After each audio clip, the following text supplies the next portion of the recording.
Welcome back to another episode of Life with Leeks. Thanks for stopping by. I wanted to share with you all the process of a 7-day preparation of meals for stage 5 kidney disease. So I hope you guys enjoy.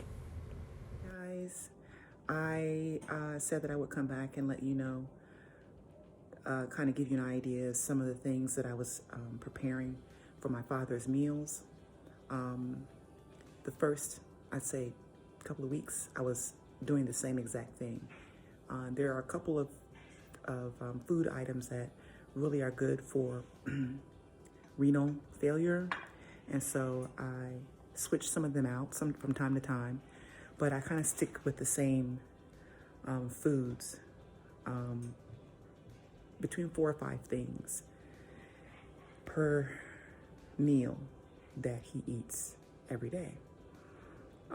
Lunch, I'm still, I haven't really gotten to spend a whole lot of time with him on, but I think since we're getting ready to start December, that I would like to really focus on now the next meal, which would be lunch, and getting him more salads, more whole foods in his system. I kind of like let him, because I know he can eat eggs, and he enjoys his little egg sandwiches, so I let him eat that. But I think I'm going to back away from that a little bit and start adding in salads and, hummus and baba ganoush, things like that he could eat with carrots and celery and those kinds of things for lunch. I do allow him a snack. I don't have the container because I take it out and portion it out for him. But it is superfoods with super seeds. So it's sunflower, coconut flakes, dark chocolate, and it's like little clusters. So I give him like 1 serving, so the bag lasts a long time. I got that from Costco. So I'll put a picture of that, of what I include for a snack every now and then. But for today, I'm going to just share with you my process of meal preparation for my dad with renal failure, or stage 5 kidney disease, not renal failure. Okay, starting with, I make him 7 days in advance, 7 days at a time, I should say. And if I do not have the whole cauliflower, I just get the cauliflower rice. And this has cilantro, garlic, and a little bit of onion powder in it. And I made him eggplant parm the last time, and he really, really loved it. But this time I'm going to switch it up. And right now I'm letting the eggplant rest. I put Himalayan salt on it.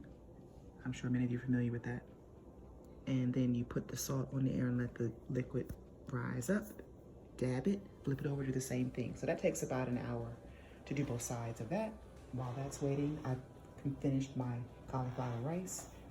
And then I have my chickpeas that have already been cooked. So what I do is I cook my food in batches. I spend a long day in the kitchen, and I cook up everything. I take out what I need, and then I freeze the rest. So this is the rest of the remainder of his chickpeas, so I need to make some more of those. This is his red cabbage that's already been cooked. So I just, so let it sit out for a few minutes. I break some off of it so it's pliable, and then I put it in his dish. I generally make him a sauce to enhance the flavor of his meals. This time, I decided just to make one up myself. So I used red onions, 1 teaspoon of cumin. I used 2 teaspoons of lemon juice, a thumbnail of garlic.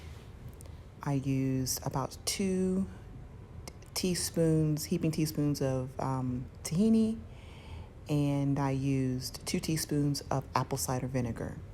I also added, I would say, I didn't measure it, but I eyeballed about a heaping tablespoon of nutritional yeast. And there you have it. And I like to generally make a little bit more so I can just put it in the fridge. So next week when I make his meals, I can just pour it on. But this time I made just enough. So I just drizzle the sauce on each dish. I neglected to mention that the dish also consists of quinoa. I use tri-colored quinoa, red cabbage, chickpeas, eggplant, and cauliflower rice. So that's all, folks. I hope you enjoy this episode, and I hope you can join me back for another episode of Life with Leeks. Take care.